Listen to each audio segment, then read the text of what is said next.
देखेंगे part second of national phase politics. Okay, phase of national politics part first हमने पूरा देख लिया था।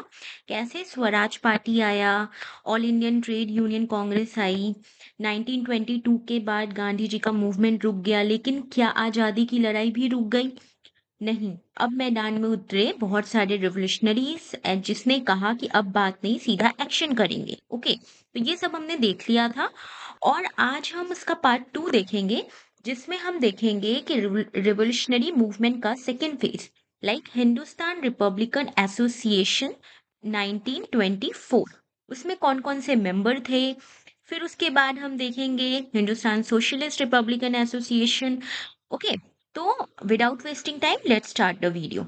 ओके, सो देखो, रिवोल्यूशनरी मूवमेंट का सेकेंड फेज में 1920 में रिवोल्यूशनरी मूवमेंट फिर से एक्टिव हुआ था।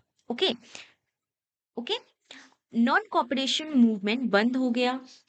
जितने भी यूथ लोग थे वो लोग फ्रस्ट्रेटेड हो गए थे और उन्होंने डिसाइड किया कि अब आर्मी रिवोल्यूशन ही रास्ता है।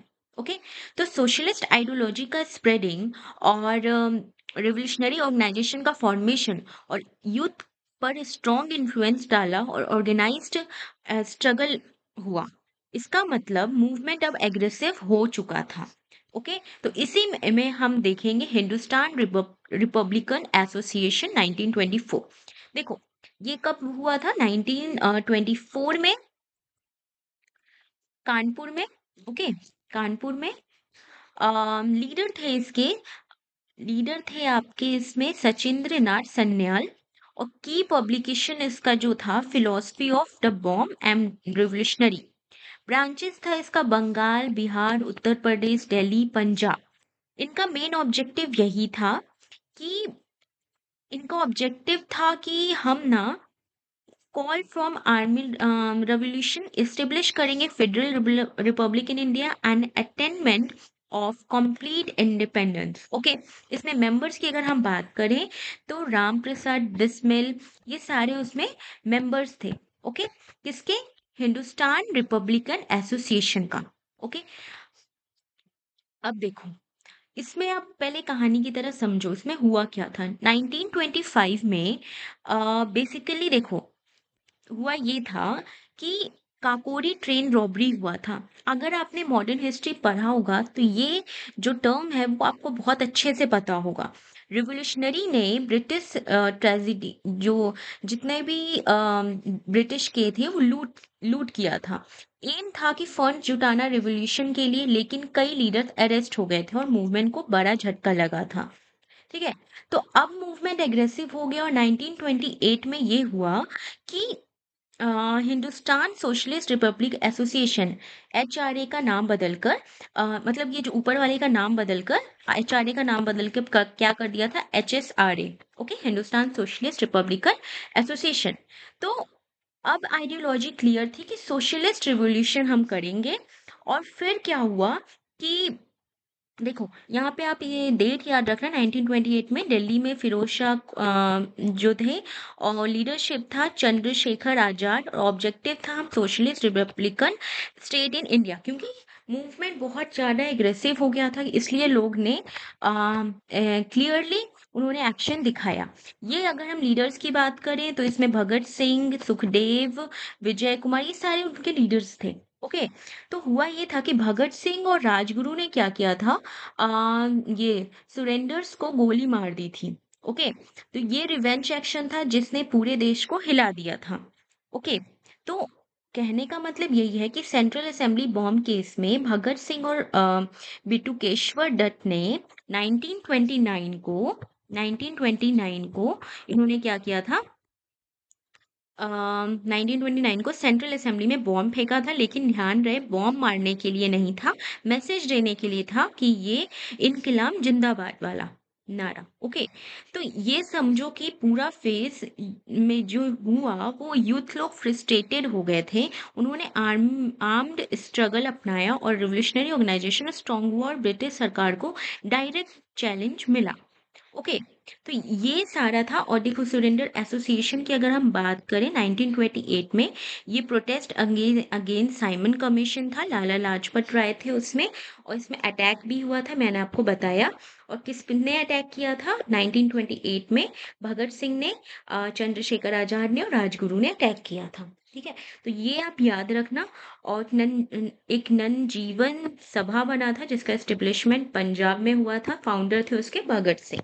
ओके, अब देखो, अब हम ये समझेंगे कि 8 अप्रैल 1929 को, ओके, दिल्ली की सेंट्रल असेंबली में अचानक बॉम्ब गिरा। लेकिन शॉक ये नहीं था कि ये मतलब बॉम्ब फेंकने वाले भागे नहीं, खुद अरेस्ट हो गए। यही है आज का सबसे पावरफुल स्टोरी। अब देखो, आज हम समझेंगे assembly bomb case, Lahore conspiracy case and Bhagat Singh की सेक्रीफाइस स्टोरी। ओके, तो सेंट्रल असेंबली बॉम्ब इंसिडेंट क्या था कि मैंने आपको अभी कहानी भी बताया कि क्या क्या हुआ था। उनको क्या चाहिए था? Opposition to public safety bill and trade dispute bill. ठीक है, तो उनका क्या था कि भगत सिंह और वो लोग ने मतलब कि जो पब्लिक सेफ्टी बिल और ट्रेड डिस्प्यूट बिल का विरोध किया, और बॉम्ब मारने के लिए नहीं था, मैसेज देने के लिए था, इनकलाब जिंदाबाद का। तो ये सब वही है, आप समझ लेना इसको। लाहौर कॉन्स्पिरेसी केस की अगर हम बात करें, तो लाहौर कॉन्स्पिरेसी केस 1929 को, जिसमें मेन जो थे लीडर वो भगत सिंह, ये लोग अरेस्ट हो गए थे। और 5 अप्रैल 1929 को बॉम्ब फैक्ट्री HSRA इन लाहौर, जिसमें कि सबको अरेस्ट कर लिया गया था और तीनों को फांसी दे दिया गया था। और एक और चीज यहाँ पे याद रखना कि ये जो बॉम्ब फैक्ट्री लाहौर में यहाँ पे रेड हुआ, कई रिवोल्यूशनरी अरेस्ट हुए, लाइक केसरी लाल, सुखदेव, जयगोपाल, ये सब अरेस्ट हो चुके थे और ब्रिटिश अब फुल एक्शन मोड में था।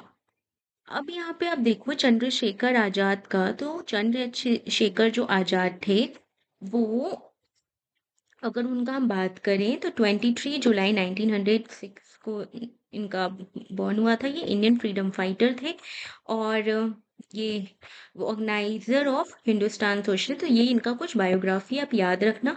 अगर हम जतिन दास का बात करें, तो जतिन दास भी एक बहुत इम्पोर्टेंट लीडर निकले, जो कि हंगर स्ट्राइक में थे लाहौर जेल में 64 डेज, और इनका डेथ हो गया था 1929 में। ये सब बहुत ज़्यादा इम्पोर्टेंट लीडर्स थे जिनके वजह से इंडिया को फ्रीडम मिला।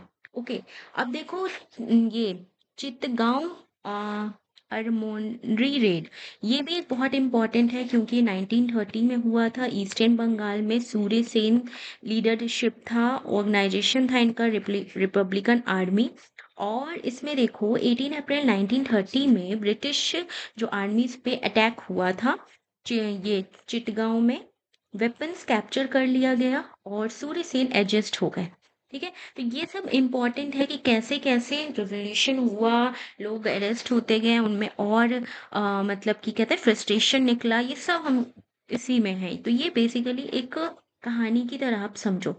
एक और चीज आप याद रखना कि कुछ रिवोल्यूशनरी वुमेन्स भी थे, जैसे प्रतिभा, ये परिति परी प्रीति ला, ये नाम ये भी थी, कल्पना दत्ता थी, ये सब इन्वॉल्व थी फ्रीडम मूवमेंट में। ओके, अगर हम फाइनल रिवीजन की बात करें तो आप डेट जरूर इसमें याद रखना, कब असेंबली बॉम्ब हुआ, कब लाहौर केस हुआ, कब ये चिttगांव रेड हुआ, कब आजाद का डेथ हुआ, ये सब क्वेश्चंस जोन है। ठीक है, अब देखो यहाँ से आप एक चीज और याद रखना कि मैगजीन्स और ऑथर यहाँ पे बहुत ज्यादा इंपॉर्टेंट है। ठीक है, युगंटर एक मैगजीन था, किसने लिखा था ये आप नाम याद रखना, भूपेंद्र नाथ दत्त और वीरेंद्र घोष ने। ये सारे मैगजीन्स बहुत ज़्यादा इम्पोर्टेंट है, आप याद रखना। इसमें सबसे ज़्यादा इम्पोर्टेंट है गीता रहस्य, जो कि बाल गंगाधर तिलक ने लिखा था।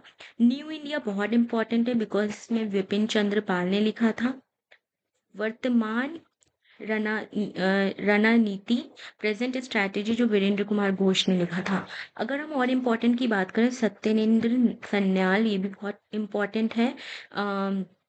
इन्होंने जीवन लिखा था। फ्री हिंदुस्तान, ये भी इम्पोर्टेंट, आप देख लेना। ऐसे कि जितने भी इसमें इम्पोर्टेंट बुक्स हैं वो सारा इसमें कवर है। हम नेक्स्ट पार्ट में कवर करेंगे गांधी एरा सेकेंड फेज। ये बहुत ज़्यादा इम्पोर्टेंट है। यहाँ से साइमन कमीशन, नेहरू रिपोर्ट और लोअर सेशन हम देखेंगे। फिर उसके बाद हम इसको 2-3 पार्ट में कंप्लीट करेंगे, क्योंकि ये बहुत ज़्यादा इम्पोर्टेंट है। सारे क्वेश्चंस यहीं से मोस्टली आते हैं। फिर इंडिपेंडेंस जब हुआ तो कैसे कैसे हुआ, ओके, सत्याग्रह, क्रिप्स मिशन, वो सब हम देखेंगे। और फिर लास्ट में हम इसको वाइंड अप करेंगे। इसको भी हम लंबा पार्ट में जाएगा। और फिर लास्ट में सबसे ज़्यादा इम्पोर्टेंट आपका आएगा governor and governor general and viceroy. किसके टाइम में क्या क्या हुआ, किसने क्या क्या चेंजेस किया, ये सब हम देखेंगे नेक्स्ट क्लास में। Stay connected with our channel and keep subscribing us. Next part में हम गांधी एरा सेकेंड फेज देखेंगे। Thank you.